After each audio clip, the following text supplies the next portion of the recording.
इसका मतलब कि अल्लाह किसी काम के नहीं है, हमारे लिए अल्लाह से कोई फ़ायदा नहीं होने वाला है, ऐसा उसका मानना है। वोट किसके नाम पर चाहिए? ज़ातिवाद के, कि ये कौन सी कैटेगरी का है, चलो उस ओबीसी का है, चलो इसको ओबीसी के कैटेगरी में डाल दो कि चलो ठीक है इसका ओबीसी में इतने जो है हमारे वोट आए हैं। ये कौन सा है? एससी का, एससी के इतने आए हैं, और मुस्लिम धर्मों के मतलब मुस्लिम समाज के लोगों के इतने आए हैं। मतलब ये लोग जो है इस तरीके के अपनी राजनीति का खेल चला रहे हैं। बाकी को कोई भी ऐसा नहीं है, कोई भी ऐसा माइकलाल नहीं है जो बिना इसके काम नहीं करे। आदाब, नमस्कार, सत श्री अकाल। इस वक्त हम मौजूद हैं महाराष्ट्र के पुणे में, जहां पर हमारे साथ बात करने के लिए तैयार हैं सोनू आज़ाद, वायरल सोनू आज़ाद।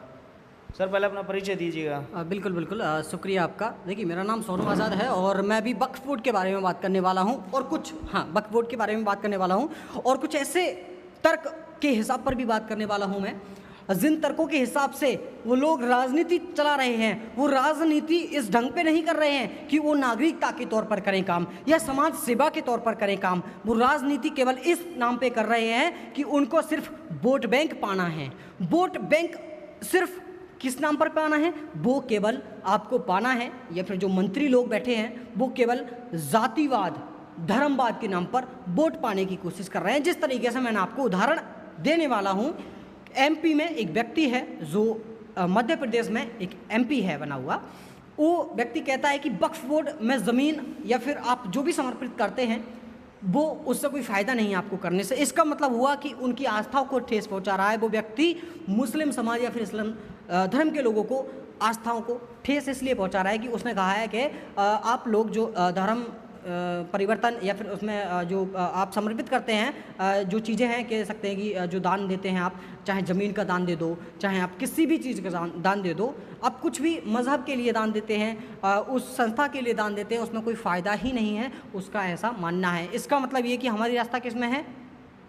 वक्फ बोर्ड में। वक्फ बोर्ड किसके कारण से चलता है, किसके नाम पर चलता है? अल्लाह के नाम पर। इसका मतलब कि अल्लाह किसी काम के नहीं है, हमारे लिए अल्लाह से कोई फ़ायदा नहीं होने वाला है, ऐसा उसका मानना है। ऐसा लोग हम तर्क भी निकाल सकते हैं। तो मैं ये कहना चाहता हूँ कि क्या ज़रूरी है इन धर्मों के नाम से आप पाखंडवाद चला रहे हैं, पाखंडवाद की नीतियों को प्रदान कर रहे हैं राजनीति में? राजनीति का मतलब क्या होता है आपको पता है? नहीं, जो सत्ता में बैठे हैं उन लोगों को राजनीति का ही मतलब नहीं पता, और एक्चुअल में राजनीति को एक अपोजिट डायरेक्शन में डाल दिया है इन्होंने। राजनीति इस प्रकार से खेल रहे हैं, पहली बात अर्थव्यवस्था, दूसरी बात विकास, तीसरी बात सुरक्षा। इन चीज़ों को हमारी जो राजनीति है उन चीज़ों में बहुत महत्वता दी जाती है और देना भी चाहिए, लेकिन इनमें अब इसका अपोजिट डायरेक्शन में कर रहे हैं। इसका जो उल्लू सीधा करने की बात कर रहे हैं वो कर रहे हैं जातिवाद। वोट किसके नाम पर चाहिए? जातिवाद के, कि ये कौन सी कैटेगरी का है, चलो उस ओबीसी का है, चलो इसको ओबीसी के कैटेगरी में डाल दो कि चलो ठीक है इसका ओबीसी में इतने जो है हमारे वोट आए हैं। ये कौन सा है? एससी का, एससी के इतने आए हैं, और मुस्लिम धर्मों के मतलब मुस्लिम समाज के लोगों के इतने आए हैं। मतलब ये लोग जो है इस तरीके के अपनी राजनीति का खेल चला रहे हैं। क्या आपको ये लगता है, क्या संविधान में इस तरीके का लिखा हुआ है कि आप झूठ फैलाओ, झूठ के नाम पर राजनीति करो, सुरक्षा के नाम पर कुछ भी मत दो, सुरक्षा के नाम पर एक कलंक लगाओ केवल?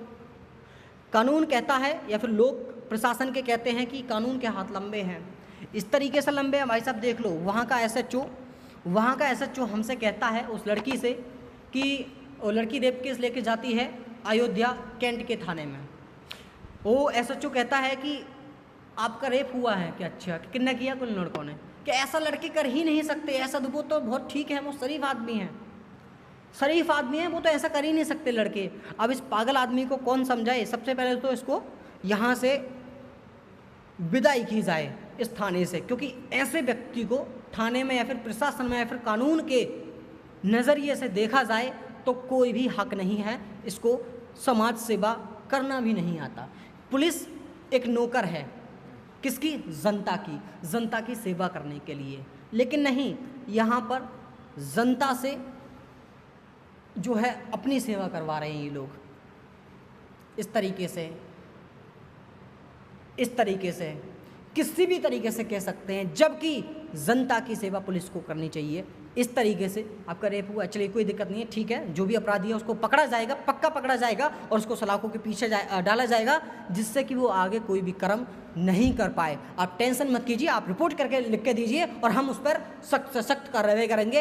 ऐसा कहने वाला कोई भी शायद इस दुनिया में नहीं हो तो रहा है ना। सुनिए ना, था तो केवल एक ही व्यक्ति था जिसको आप सही मायने में समझते भी हैं। जो लोग कानून के दायरे में हैं, कानून के अंदर काम करते हैं, वो लोग अच्छी तरीके से समझते होंगे। बाकी को कोई भी ऐसा नहीं है, कोई भी ऐसा माइक लाल नहीं है जो बिना इसके काम नहीं करे, बिना मतलब बकवास के काम न करे। नो बकवास, सीधा काम पर जाने वाला व्यक्ति, सीधा काम करने वाला व्यक्ति, सीधा एक्शन उठाने वाला व्यक्ति एक ही था, जो व्यक्ति अब जो है हमारे यहाँ पर रहा ही नहीं। तो मैं सिर्फ इतना ही कहना चाहूँगा आप लोगों से कि आप लोग रावण के लिए आप जलाते हैं कि भाई उसने सीता माता का हरण किया था। मेन तो कारण यही है कि सीता माता का हरण करने के बाद में हिंदू समाज के लोग हैं, सनातन धर्म के लोग इसी चीज़ को मानते हैं कि सीता माता का हरण किया था, इसलिए हम उसको जलाते हैं। तो मुझे इतना बताओ कि आपकी बहन बेटियों के साथ में रेप हो रहा है तो तुम उस रेपिस्ट को जला नहीं सकते? हाँ, जब भी एक कानून था, किसका कानून था? राक्षस था वो। और यहाँ पर पुलिस वाले भी सबसे बड़े राक्षस होते जा रहे हैं।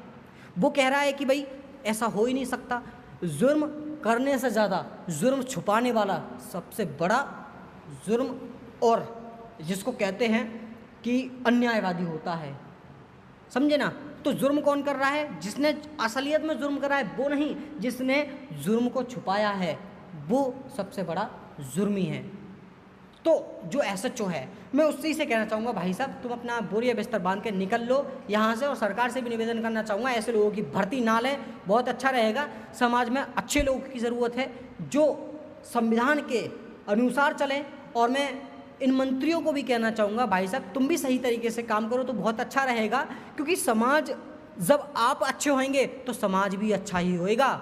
आप गलत होंगे तो समाज कहाँ से अच्छा होएगा? इस बात का सवाल का आप मुझे जवाब दीजिए। तो बस मेरा सवाल यहीं तक था कि जिन लोगों के अरेस्ट किया गया है उन लोगों से पूछताछ अच्छी तरीके से की जानी चाहिए। अयोध्या में रेप हुआ है, अब कहाँ कहाँ के नाम लूँ बताइए? नहीं, कानून अपना काम कर रहा है ना। कैसे काम कर रहा है मुझे इतना बताइए। काम यार मैं आपको बता तो रहा हूँ कि यार अयोध्या कैंट के थाने में वो व्यक्ति एसएचओ है। एसएचओ ने खुद कहा है कि रेप हो ही नहीं सकता, तुम्हारा रेप किया ही नहीं है, जबकि रेप किया है वो लड़की खुद लेके गई है उसका।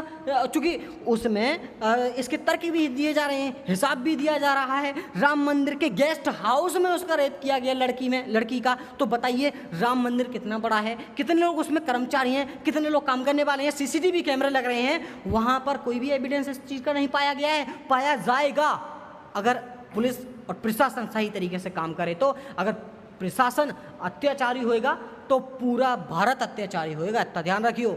अगर पुलिस और प्रशासन और मंत्री संतरी अगर अच्छी तरीके से ढंग से काम करने लग जाएं, देश के संविधान को अच्छी तरीके से समझने लग जाएं, देश की जिम्मेदारी को उठाना सीख जाएं, तो समझिए कि भारत बहुत तरक्की पर पहुंचा होगा। पाखंडवाद की मैं बात करना चाहूँगा। पाखंडवाद इतना बढ़ चुका है बाबाओं का कि एक बाबा कहता है कि गाय का गोबर निकालिए, गोबर का गेहूँ निकालिए। अब इस पागल से यार पूछो जरा इसको कि गाय के गोबर में से गेहूँ कहाँ से निकल आएगा। चलो ठीक है, मैं मान लेता हूँ गोबर ने गेहूँ निकाल दिया, उसको पिसवा के लाओ, खिलाओ उसको, फिर नपुंसकता चली जाएगी। अब इस पागल इंसान को पता है कि अभी जो है हाल ही के समय में 5 महीने में कितनी जनसंख्या बढ़ी है।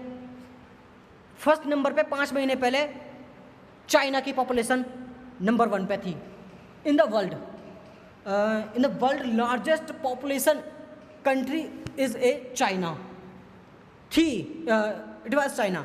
तो अब कौन सी है? Right now India is a largest population country right now. और इस पागल को कैसे पता फिर?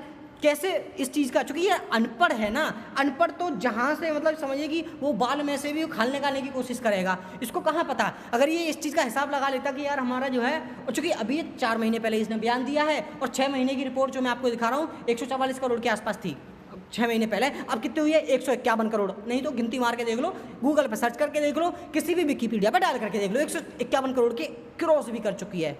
तो इस पागल को ये बताओ कि नपुंसकता है ही कहाँ। सबसे बड़ी बात ये है, मुझे तो सबसे बड़ी नपुंसकता और सबसे बड़ी नपुंसकता मानसिकता का व्यक्ति यही लग रहा है जो कह रहा है अनिरुद्धाचार्य कि भैया ऐसे ऐसे है, ये करो वो करो। हो सकता है भैया इसके माता पिता ने ट्राई किया हो, गाय के गोबर निकाला हो, गोबर में से गेहूँ निकाला हो, इसके माता पिता ने किया होगा भाई साहब, यहाँ तो किसी को जरूरत ही नहीं पड़ी है। तो इस तरीके के फालतू के भाषण देना बंद कर दीजिए आप। और आपका ये जो पाखंडवाद है आपने अगर फैला लिया हो तो आप इसको बंद कर दो, बहुत अच्छा रहेगा। जनता अब आपके काबू में नहीं आने वाली है। जनता आपके पागलपन को और पाखंडवाद को समझ चुकी है। इन बाबाओं से मैं कहना चाहूँगा भाई साहब आप निकल लो बोरिया बिस्तर बांध के।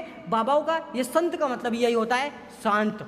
शांत का मतलब घर परिवार से शांत, समाज से शांत, और त्याग करना, समाज का त्याग करना, परिवार का त्याग करना, पैसे का त्याग करना, उन सारी चीज़ों का त्याग करना जिन चीज़ों से आपको सुकून मिलता हो, क्योंकि आप ही वो सुकून ले लेंगे तो जनता क्या करेगी समझिए। अब मैं बताता हूँ आपको, जनता पैदल पैदल आती है भाई साहब, पैदल पैदल ऑटो में बैठ के आती है। ये पागल लोग किस में आते हैं, BMW, मर्सिडीज, जी वैगन वगैरह वगैरह।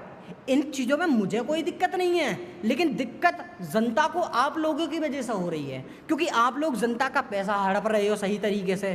क्यों? क्योंकि जनता मानती है, जनता खुद पागल बन चुकी है। पागल मैं नहीं कह रहा हूँ, ये धीरेन्द्र शास्त्री कहता है कि जनता पागल है। वो कहता है कि और क्या हाल है हरियाणा के पागलों, क्या हाल है बुलंदशहर के पागलों, क्या हाल है मुरादाबाद के पागलों, क्या हाल है महाराष्ट्र के पागलों, क्या हाल है नागपुर के पागलों। नागपुर में भी इसके खिलाफ मानव जी ने एक एप्लीकेशन भी दर्ज की, ये पाखंडवाद फैलाता है। और इसको नोटिस भी दिया था कि भाई अगर तू इतना ही ज़्यादा तर्कशील है, तर्कदर्शी है, चमत्कारी है, तो तू भाई मेरे आकर के सामने सामना कर ले। तब भी इसकी जो है अच्छी तरीके से वहीं पर बैठ गई। मतलब ये कह सकते हैं कि इनकी जो है वहीं पर नैया डूब गई। इसका मतलब ये हुआ कि तुम किसी तर्क के काबिल नहीं हो, तुम बिल्कुल फर्जी हो, इसीलिए आप उनका जो है कन्फर्मेशन नहीं भेजे हो। तो आपसे मैं सीधा कहना चाहूँगा भाई साहब आप अपना जो है ये डेरा वगैरह उठा करके कहीं जाओ जंगल में, समाज की सेवा कर लो, वही बहुत अच्छा रहेगा। यहाँ पे कम से कम कहते हैं कि बुरा किसी का मतलब भला किसी का कर ना सको तो बुरा किसी का मत करना। तो तुम बुरा तो कर ही रहे हो भला ना करके। तो मैं ये कह रहा हूँ भैया तुम भला ना कर सकते हो तो बुरा भी मत करो समाज का। इतना ही कहना चाहूँगा। जय हिंद, जय भारत, जय भीम, जय संविधान।